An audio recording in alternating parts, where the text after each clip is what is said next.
Super Mario Odyssey Nintendo. Most of the world is just starting to get its hands on Super Mario Odyssey, and as you dig in, you might be wondering why you're having trouble getting every moon in a kingdom and just how deep the rabbit hole of this game goes. Lucky for you, we've been playing for a week straight now, so we can fill in some of the details.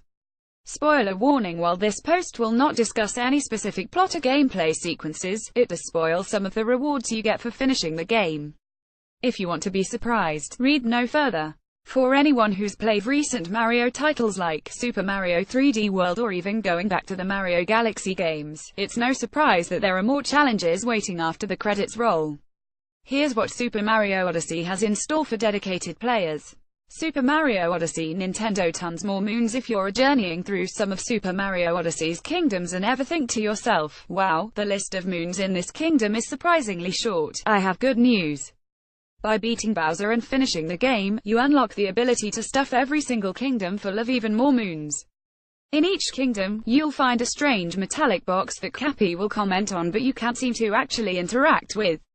After credits roll, return to that box and you'll now be able to toss your hat at it, sending it rocketing into the sky, where it bursts open and fills the surrounding level with new moons.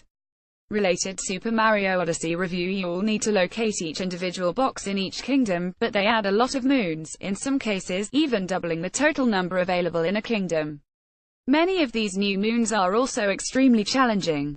A nostalgic new kingdom: once you've rescued Princess Peach, you get the chance to go visit her in the Mushroom Kingdom.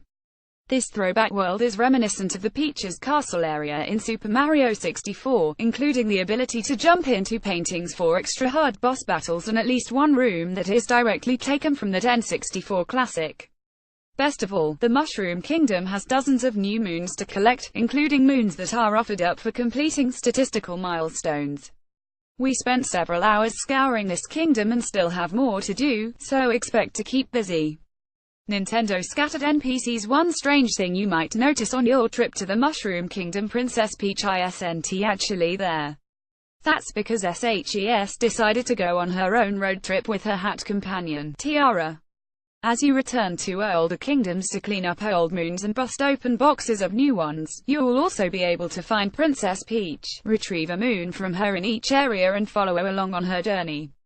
Besides Peach, other denizens of Super Mario Odyssey will pop up in different zones than usual. With Peace returned to the world, it seems that tourism has picked up.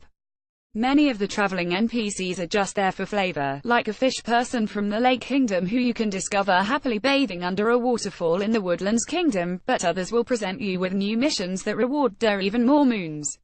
Even more new zones: the Mushroom Kingdom isn't the only new area you can unlock after the credits. As you gather even more moons, you can power up the Odyssey, the ship Mario uses to travel between kingdoms, further to reach even greater heights. By gathering a total of 250 moons, you'll open up the ability to reach the dark side of the moon, a smallish area that features a really tough boss rush challenge. To complete this, you'll need to defeat all 4 of the game's main rabbit bosses, plus their final mech form, on 1 life and with no checkpoints. It took us a while. Pro tip: go to a different kingdom first, enter a store and purchase an extra heart before returning to the dark side. This will help a lot. Once you manage to survive the boss rush, you'll unlock other challenges on the dark side. That's not all, though. By gathering a total of 500 moons, you'll be able to travel to the darker side. Yes, seriously. While the previous level had a boss rush challenge with no checkpoints, the darker side features one of the most intense, demanding and lengthy platforming sequences in the game, with no checkpoints. Godspeed. There also might be an even harder final challenge waiting for players who managed to collect every one of the game's 800+ moons, but were honestly still chipping away at it, so we're not sure yet. Outfit extravaganza. Not everything you unlock for beating Super Mario Odyssey is about challenge.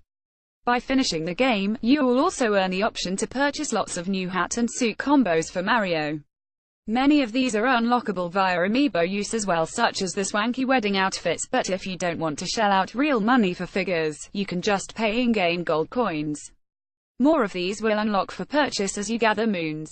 Whether you're looking to play at fashion or to prove your skill at platforming, Super Mario Odyssey has a ton for dedicated players to achieve, even long after Bowser is busted.